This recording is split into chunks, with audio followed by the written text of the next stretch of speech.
우리가 마음의 뿌림을 받아 악한 양심으로부터 벗어나고 몸은 맑은 물로 씻음을 받았으니 참마음과 온전한 믿음으로 하나님께 나아가자. 아멘. 전능하사 천지를 만드신 하나님 아버지를 내가 믿사오며 그 외아들 우리 주 예수 그리스도를 믿사오니 이는 성령으로 잉태하사 동정녀 마리아에게 나시고 본디오 빌라도에게 고난을 받으사 십자가에 못 박혀 죽으시고 장사한 지 사흘 만에 죽은 자 가운데서 다시 살아나시며 하늘에 오르사 전능하신 하나님 우편에 앉아 계시다가 저리로서 산자와 죽은 자를 심판하러 오시리라. 성령을 믿사오며 거룩한 공예와 성도가 서로 교통하는 것과 죄를 사하여 주시는 것과 몸이 다시 사는 것과 영원히 사는 것을 믿사옵나이다. 아멘.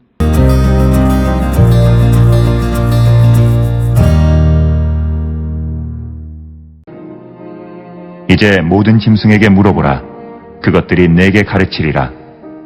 공중의 새에게 물어보라. 그것들이 또한 내게 말하리라. 땅에게 말하라. 내게 가르치리라.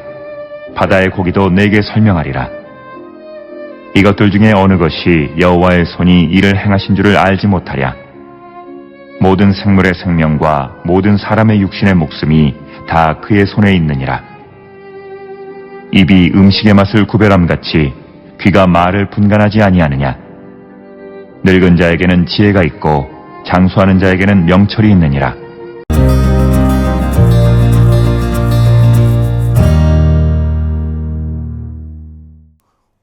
우리가 함께 읽은 욥기 12장 7절로부터 12절에 있는 말씀은 욥은 친구들을 인용하면서 친구들의 잘못된 것을 하나씩 지적하는 그런 내용으로 구성이 되어 있고, 욥은 친구들에게 모든 짐승에게 물어보면 그것들이 가르치고 공중의 새에게 물어보라. 그것들이 또한 대답할 것이다. 이렇게 이야기합니다. 그래서 욥은 친구들에게 하나님이 창조하신 창조물 가운데 지혜를 발견하고 들으라 라고 권면합니다. 즉 이것은 앞에서 언급한 것처럼 친구들이 자기들의 지혜만이 최고라고 여기고 교만한 가운데 있는 자들에게 오히려 하나님이 지으신 피조물들 가운데에서 하나님의 지혜를 발견하는 자가 되라라고 하는, 그래서 여기에서 욥은 하나님께서 자연 가운데 하나님의 길과 도를 기록하셨다라고 하는 그런 생각을 가지고 있습니다.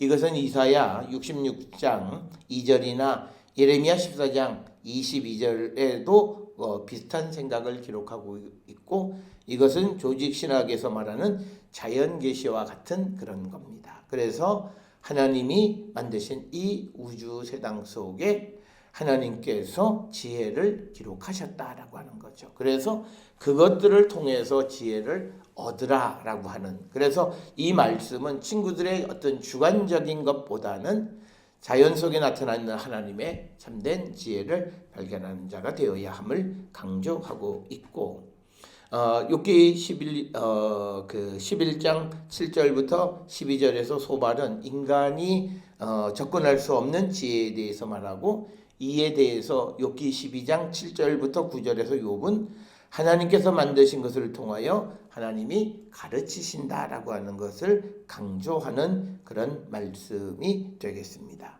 그래서 7절에 이제 모든 짐승에게 물어보라. 그것들이 너에게 가르치리라. 공중의 새에게 물어보라. 그것들이 또한 너에게 말하리라. 8절에 땅에게 말하라. 내게 가르치리라. 바다의 고기도 내게 설명하리라.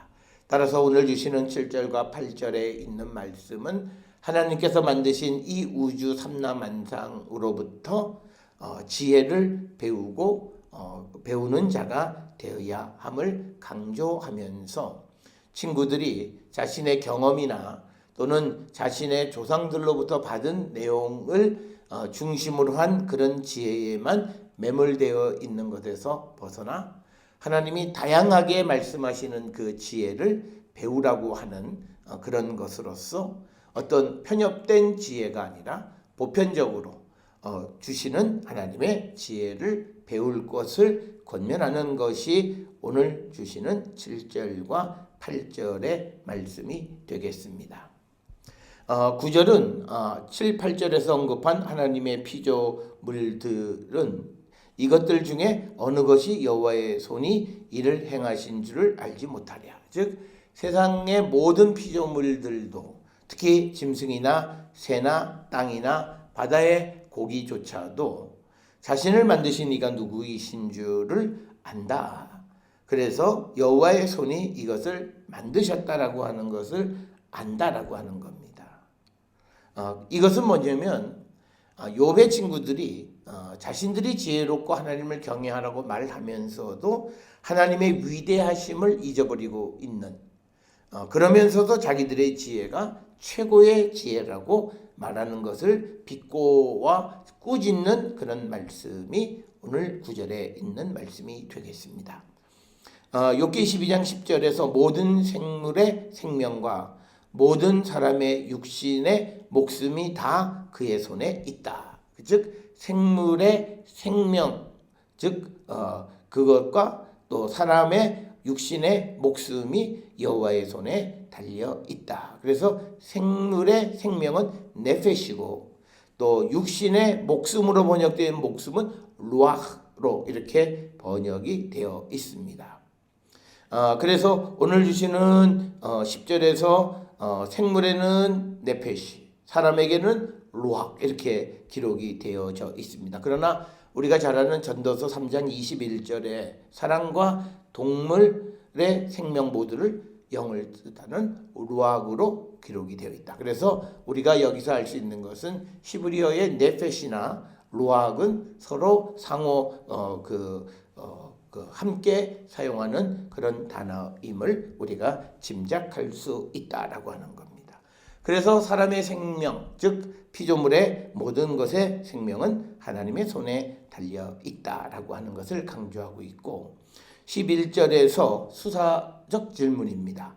입이 음식의 맛을 구별한 같이 귀가 말을 분간하지 아니하느냐. 그래서 이 말은 11절에서 입이 음식 맛을 구별하는 것처럼 귀가 말을 분간한다라고 하는 것은 욥의 친구들이 말하는 그 말을 사람들의 귀가 분간한다. 저것이 정말 하나님께서 주신 지혜인지 자신들이 깨달은 지혜인지를 말하게 구별할 수 있게 한다라고 하는 겁니다. 그래서 욥은 하나님께서 사람에게 지식을 얻고 시험하는 도구를 주셨다 이렇게 생각을 합니다. 그래서 우리가 잠언에서는 귀와 마음이 같은 역할을 하는 것으로 이렇게 기록이 돼요. 들은 것을 그대로 마음이 간직하고 그것에 근거해서 어떤 판단을 내리게 되어지는 그런 것으로 설명을 하고 있는 겁니다. 그래서 사람들이 많은 말을 하지만 그러나 귀가 그 모든 말을 분간하게 된다. 그러면서 12절에 늙은 자에게는 지혜가 있고 장수하는 자에게는 명철이 있다.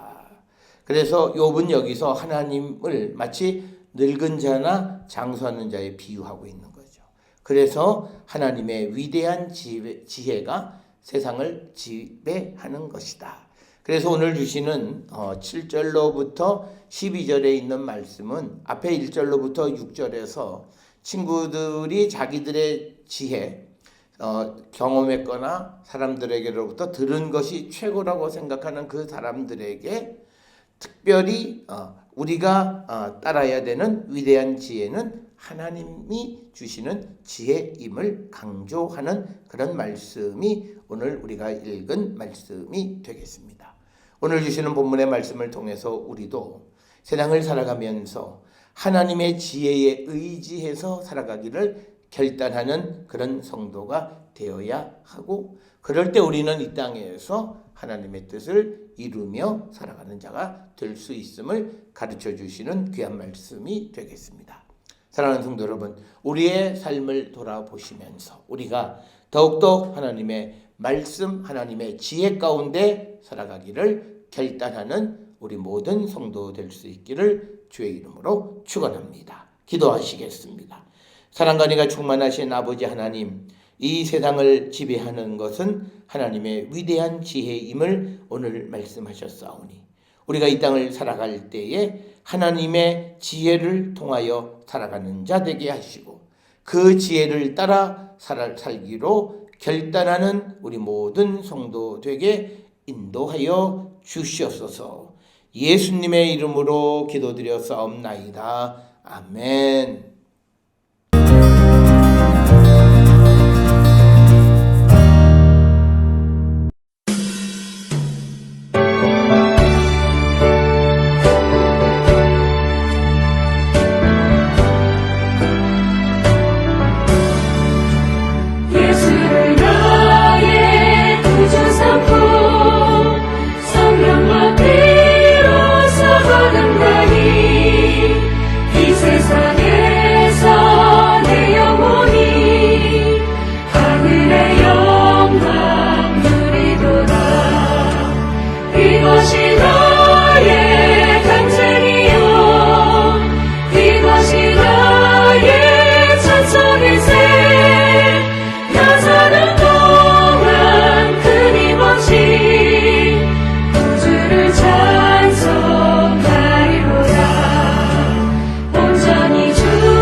기도하시겠습니다. 이제는 우리 주 예수 그리스도의 은혜와 하나님 아버지의 무한하신 사랑과 성령의 위로 역사 교통하심이 내가 경험한 것이나 내가 습득한 것이나 내가 전해받은 것보다 하나님이 주시는 지혜를 더 소중히 여기며 그 지혜에 순종하는 삶을 살기로 결단하며 세상을 향해 나가는 우리 모든 성도들 머리 위에 지금으로부터 영원토록 함께 할지어다. 아멘. 주 너를 지키시고 그 얼굴을 내게 돌리시고